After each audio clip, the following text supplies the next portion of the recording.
Norman didn't do it. Yes, he did. Written and illustrated by Ryan T. Higgins. Published by Disney Hyperion. Norman was a porcupine. Norman's best friend was Mildred. Mildred was a tree.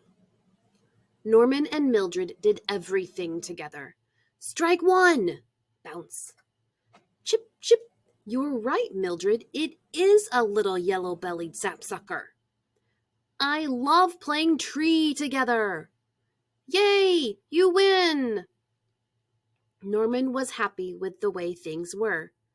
Okay, one more chapter. Then it's lights out, Mildred.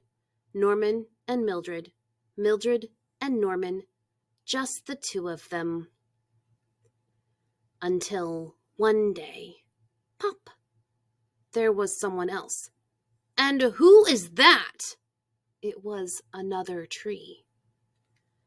Suddenly, it was no longer just Norman and Mildred. Now it was Norman and Mildred and the other tree. This did not sit well with Norman. Norman began to worry. What if the other tree wanted to be friends with Mildred? What if Mildred liked the other tree? What if Mildred liked the other tree more than she liked Norman? Norman kept a careful eye on the other tree. Whoosh! He watched as Mildred and the other tree grew closer. Bounce, bounce. And closer. Chip, chip. Sigh. And closer. You're playing tree without me? Life wasn't the same. Fine, you win. Then it happened. The worst thing possible. Touch. Mildred and the other tree grew too close together. It was the last straw. This is the last straw! Even though in this case there were no straws, just branches. Norman could not lose his best friend. Not to the other tree. Something had to be done. Norman planned and he planned until his plan was just right. Then, under the cover of night, Norman dug up the other tree and took it far away, very far away. Very, very far away. To a place where the other tree would never come between Norman and Mildred ever again. And just like that, the other tree was gone. Norman and Mildred were back together, just the two of them. But it wasn't the same. Other tree? What other tree? Oh, that other tree. I don't know what happened to the other tree. I didn't do anything. Maybe it went on vacation. Maybe it moved. How should I know? There, Mildred, you still have me.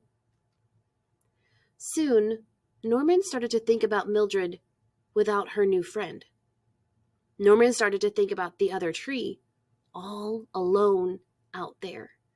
Norman started to think about himself and what he did.